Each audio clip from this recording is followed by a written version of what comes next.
I started this painting on a quiet afternoon, the kind of stillness where time feels soft and thoughts begin to bloom.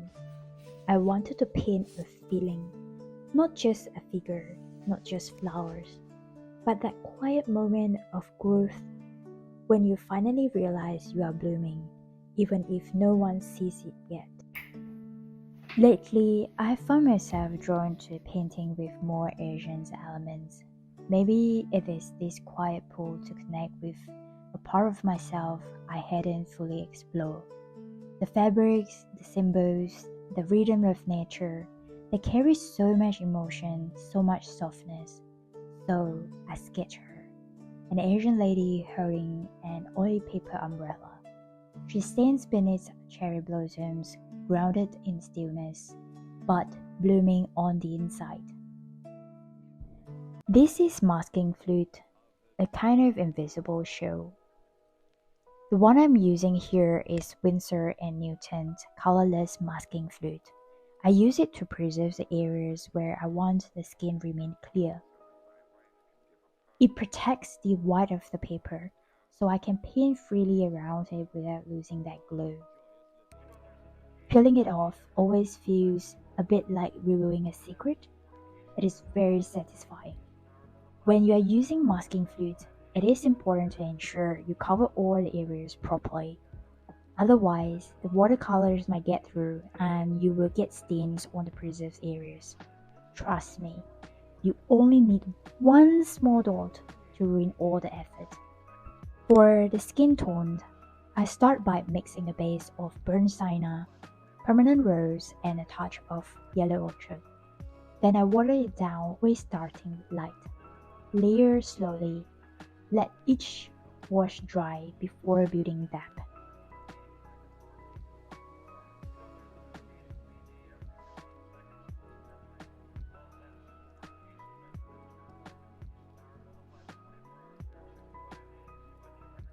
For the cherry blossoms, I use a soft pink made of permanent rose with a touch of rose meadows. Use the tip of a round brush to dab petals like gentle fingerprints. Let them fall loosely around her. Don't overthink the placement.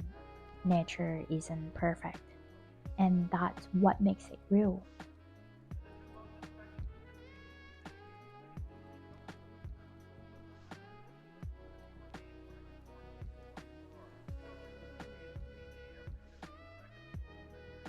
Once the petals dry, I paint the brushes using a mix of pinks, gray, and a little black. I keep the strokes quick and even, like the rhythms of tree bark. Let the branches snake through the blossoms like veins, like lifelines. To paint thinner branches, hold the brush lightly and use just the tip. For thicker ones, either switch to a larger brush or apply more pressure to widen the stroke.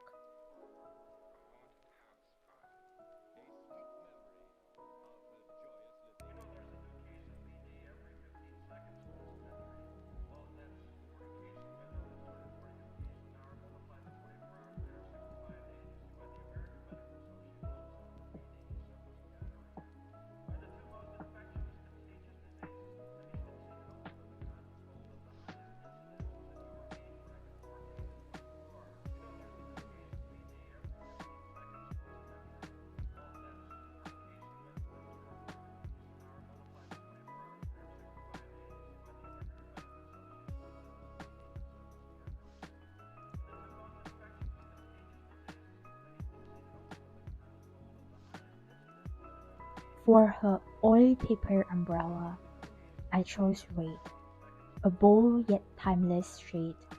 To deepen it, I mixed Winsor and Newton professional red with just a touch of black, letting the pigment sink into the paper like a quiet storm. Each section, I painted slowly, letting the colors bleed softly into one another.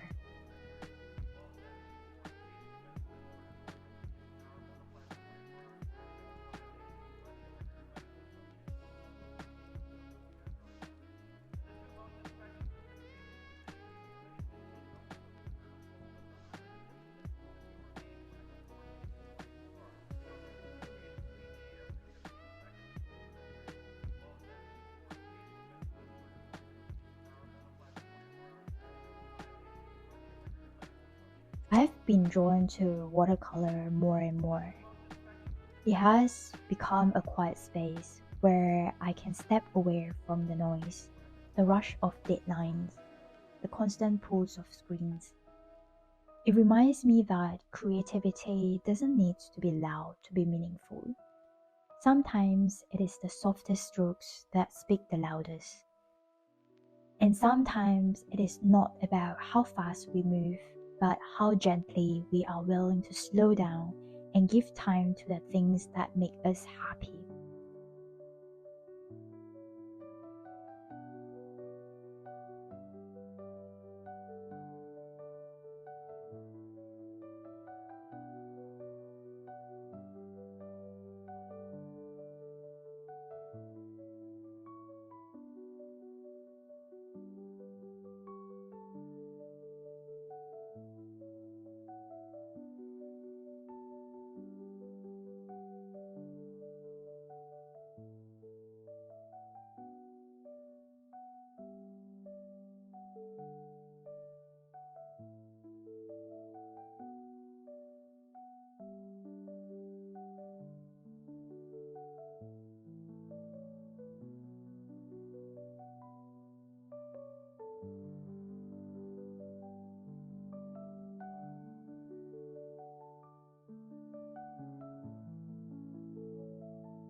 I add the last detail slowly, not to perfect her, but to order her.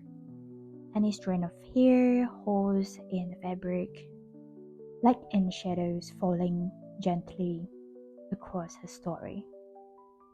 I chose to leave her hair unpainted, letting it stay white against the deep red of the umbrella.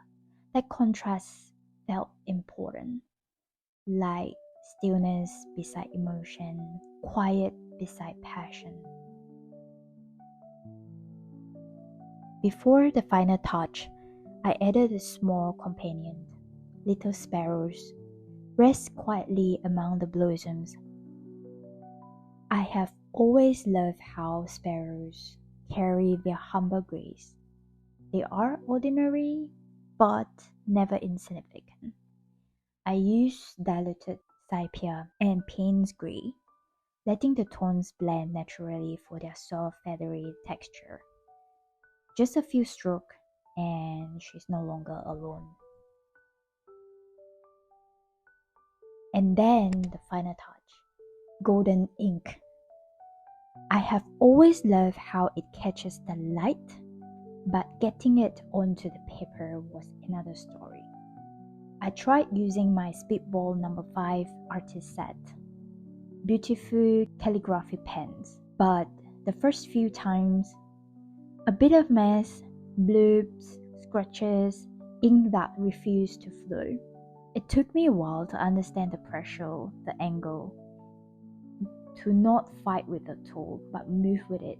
It is so difficult. Eventually, it felt like drawing with liquid gold. The golden cherry blossoms blooming from her chest were traced from the outline of my digital cherry blossom stem brush.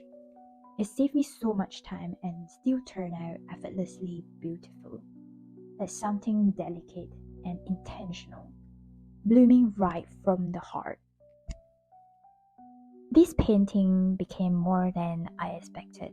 It is part of memory, part of dream, and part of rediscovery. I think that's why I have become a little obsessed lately with weaving Asian elements into my art. Because in them, I find home, I find identity, find pieces of myself I didn't know I was looking for. Thank you for painting with me. If this spoke to you, or if you are on your journey of blooming, I would love to hear your story in the comments. Until next time, take care of your heart and keep creating.